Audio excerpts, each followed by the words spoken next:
Bienvenidos a un nuevo video. Te saluda con mucho gusto el profesor Geomani. Hola alumnos y alumnas, ¿qué tal? Bienvenidos al resumen de hoy. Asignatura Ciencias Naturales, acciones para cuidar el ambiente. Aprendizaje Esperado propone y participa en algunas acciones para el cuidado de la diversidad biológica del lugar donde vive a partir de reconocer algunas causas de su pérdida. Vamos a aprender a identificar y analizar acciones para llevar a cabo para el cuidado de la biodiversidad. Algunas de las causas de la pérdida de biodiversidad en México son la sobreexplotación de los recursos naturales, la pérdida de los hábitats de las especies, la contaminación ambiental y el calentamiento global. Muchas veces no pensamos de dónde viene y a dónde va todo lo que usamos a diario. No tenemos idea del proceso por el que pasan las cosas. Por ejemplo, todo lo que tiene que suceder para que podamos abrir una llave y salga agua. Una vez más, nos queda muy claro que la alteración de los ecosistemas afecta a todas las especies. Es buena idea pensar en consumir de manera responsable y consciente, ya que si no convivimos de manera armónica con la naturaleza, podría haber consecuencias graves para el ambiente, como la extinción de especies, la aparición de plagas y enfermedades, sequías y la pérdida del patrimonio genético. Estas consecuencias están ligadas a nuestras actividades. Somos en gran medida responsables de todo esto. Las áreas naturales protegidas son espacios naturales donde se resguardan especies de animales y de plantas. Nuestro país cuenta con 182 áreas protegidas. No todas las personas viven cerca de un área verde o una reserva natural, pero hay acciones que desde tu casa puedes emprender para el cuidado del medio ambiente. Primero podrías aplicar las 5 Rs, es decir, reducir, reutilizar, reciclar, recuperar y reparar. Reducir se refiere a reducir el número de compras y esto va a derivar que la cantidad de residuos que generemos sea mucho menor. Reparar. Un auto que se descompone no se desecha, se repara. Este mismo principio debería regir para el resto de las cosas que se descomponen. Recuperar. Es posible que algunos objetos que ya son considerados de desecho tengan piezas o partes que pueden recuperarse, pues están en perfecto estado. Un ejemplo pueden ser las latas de aluminio, pues se pueden recuperar, fundirlas y darles un nuevo uso. Reutilizar tiene su valor en el ahorro que brinda dar un nuevo uso a algo y evitar crear basura o residuos. Por ejemplo, las cámaras de llanta se reutilizan en la fabricación de calzado.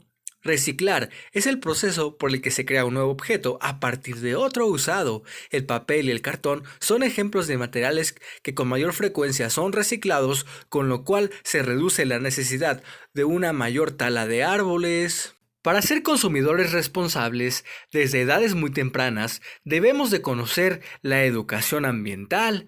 Por ejemplo, reforestar para tener más espacios verdes, aumenta la humedad ambiental y mitiga los efectos del cambio climático. No arrojar residuos y productos químicos al drenaje o a las aguas de ríos y lagos. El respeto se refiere a valorar, reconocer y tener consideración por las necesidades de otros. Cuando el respeto se relaciona con la naturaleza, se refiere a la valoración del medio ambiente en el que vivimos y hacia la vida de los animales, plantas y de todos los seres vivos con quienes compartimos en el planeta. Reducir las emisiones de dióxido de carbono mediante el uso de la bicicleta, el transporte público o caminar. El reto de hoy: investiga más acciones para poner en práctica y además compártelas con tus primas, primos, amigas, amigos, familia, para que en conjunto cuidemos del medio ambiente.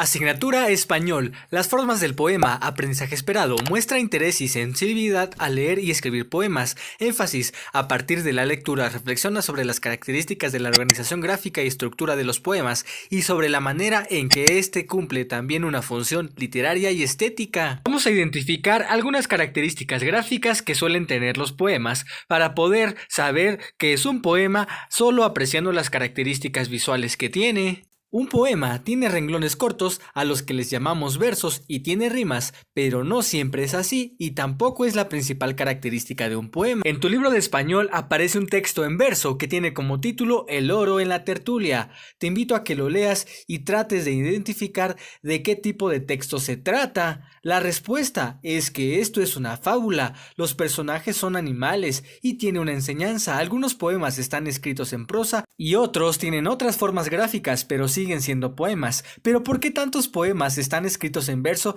¿Para qué sirven los versos en los poemas o en los tipos de textos? En un poema, cada estrofa contiene una idea completa. Esto suele pasar en muchos poemas con versificación tradicional, pero también puede ocurrir que el punto que marca el cambio de una idea a otra se encuentra antes o después del cambio de estrofa. La versificación tradicional es la manera en que se escribieron los poemas durante muchos siglos en español, con versos que tenían cierta medida de sílabas y con formas de distribución de rimas que seguían ciertos modelos físicos. Esta organización nos daba una idea muy importante de cuál era la musicalización del poema. En algunos poemas se suelen utilizar imágenes que van a funcionar como un complemento a los poemas. Las ilustraciones hacen alusión al tema principal del poema, lo cual resalta la impresión que nos puede provocar el mismo poema. Las imágenes se utilizan para reforzar lo que las palabras nos comunican, pero también es posible encontrar poemas en los que la imagen y el poema están integrados de manera que no es posible decir si el poema forma parte de la imagen o la imagen forma parte del poema. Las palabras y la imagen son parte de un mismo objeto elaborado con una intención artística. A esto se le llama caligramas. Observa el caligrama en la página número 63 de tu libro. Es de un poeta mexicano llamado José Juan Tablada. Puedes apreciar que se ve una forma de flor dibujada con palabras. También existen poemas modernos que no tienen rima. La forma gráfica del poema puede surgir de ideas que se relacionan con lo que el poeta quiso comunicar con su creación. Reto de hoy. En la página 93 de tu libro de lecturas también hay otro poema en el que se combina el dibujo con lo que está escrito. Observa este poema gráfico, el cual se llama Artefacto, para que trates de interpretar qué es lo que te dice a partir de las pistas que te da el texto en el que se combina lo escrito y la imagen. Asignatura Historia. ¿Qué era moderno durante el Porfiriato? Aprendizaje esperado. Reconoce el papel de la inversión extranjera y el desarrollo económico, científico y tecnológico durante el Porfiriato. Énfasis: ciencia, tecnología y cultura. Vamos a aprender acerca del papel de la inversión extranjera en México y el desarrollo económico y científico durante la época del Porfiriato. Una nueva forma de entretenimiento llegó a México. Díaz se volvió muy fanático de este nuevo tipo de entretenimiento, y él no solamente fue la primera estrella de cine en México, sino que también fue el primer espectador de una película en el país. En el año de 1896 vinieron a México unos representantes de los hermanos Lumière, los inventores del cinematógrafo. La primera función de cine en México se ofreció el 6 de agosto de 1896 en el Castillo de Chapultepec. Con el cinematógrafo se veían 16 imágenes por segundo, y esto hacía la ilusión de que los objetos estaban moviéndose. La energía eléctrica fue un avance importante en la vida del Porfiriato. Sin embargo, no quiere decir que existía en todo México. Comparemos lo que había de consumo de energía en 1911 en comparación con lo que hay ahora. Las cartas y la comunicación escrita seguían siendo el principal medio de comunicación, aunque desde mediados del siglo XIX también podía usarse el telégrafo, que es un aparato que usa señales eléctricas para transmitir mensajes de texto codificados por medio de líneas de cableado. El caso del teléfono fue muy diferente. Cuando llega a México era un aparato súper exclusivo. En el año de 1888 apenas existían 800 teléfonos en toda la Ciudad de México. Imagínate lo difícil que era recibir una llamada, y no solo difícil por la cantidad de teléfonos que existían, sino porque al principio no se podían conectar llamadas entre teléfonos con líneas de distintas compañías. Entonces, si tu familia tenía una compañía y tu otra, pues jamás se podrían llamar. Los que se beneficiaron con la llegada del teléfono fue un sector de la élite, realmente muy pequeño, grandes comerciantes, inversionistas y empresarios quienes usaban el teléfono para atender las cuestiones de sus negocios. Hoy en día, pues tenemos tecnología de punta en los teléfonos, cada quien tiene un smartphone, que por cierto, pues estás ocupando quizá para ver este video. Casa, tampoco nadie tenía su propio cinematógrafo, como hoy en día tenemos televisiones que cuentan con servicios de streaming. La primera función de cine se realizó el 14 de agosto de 1896, esto para exhibirlo ante el público en general. El reto de hoy: consulta otros libros y comenta el tema de hoy con tu familia y platiquen sobre cómo fueron evolucionando los avances tecnológicos y cuál es el que más les sorprende. Asignatura Matemáticas, recipientes de huevo, aprendizaje esperado, análisis de las relaciones entre los términos de la división, en particular de la relación a través de la obtención del residuo en una división hecha en la calculadora. Énfasis: determina cómo se obtiene el residuo entero a partir de una división resuelta con la calculadora. La familia de Sofía tiene una granja que se dedica a la producción de huevo orgánico y Sofía ayuda a empacarlo en contenedores de 12 piezas para venderlos. Al final del día registran la información de los huevos recolectados por día, la cantidad de contenedores que se llenan y el número de piezas sobrantes. Ella hizo una tabla con la que se presenta toda la información que recolecta cada día, pero dejó en blanco los demás porque le pareció que el resultado no era lógico, así que tendrás que ayudar a resolver el cuestionamiento. Sofía explica que para calcular cuántos recipientes llenos obtuvieron por día, lo que hizo fue dividir los huevos recolectados entre la cantidad de huevos que le caben a cada contenedor, que en este caso son 12 huevos. Con ayuda de tu calculadora realizarás esas divisiones para ver si los resultados son correctos. Sofía dice que al hacer la división a ella le salieron números decimales y eso se le hizo muy raro. Ayudemos a verificar las operaciones con nuestra calculadora. 222 entre 12 son 18.5. 18 enteros con 5 décimos. El resultado significa que con 222 piezas de huevo llenó 18 envases de 12 huevos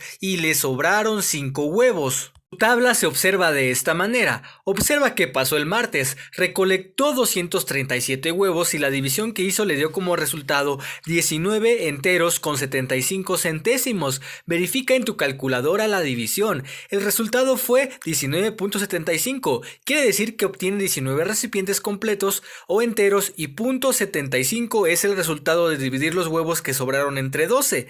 Los huevos que sobraron son menos que 12 y por eso salen decimales. Tu división, si la haces a lápiz y a papel, te va a quedar de esta manera, pero tendrás que colocar el punto decimal y seguir dividiendo, pero como se trata de recipientes, no puedes decir pedazos de recipientes. Si realizas la división con la calculadora, simplemente da un número decimal, es decir, pedazos de enteros o partes de un entero. ¿Recuerdas cómo compruebas que tu división es correcta? Cuando lo haces con lápiz y papel, multiplica el cociente por el divisor y si hay residuo se suma. La calculadora siempre dará decimales y para saber cuál es el residuo que presentan estos decimales, entonces debes de multiplicarlos por el divisor. Si multiplicas la parte decimal por el número que es el divisor en tu operación, obtendrás el residuo. Compruébalo. 219 entre 12, el resultado es 18.25. Enseguida se multiplica 0.25 entre 12 y aparece como resultado 3. Eso quiere decir que se llenaron 18 recipientes con 12 huevos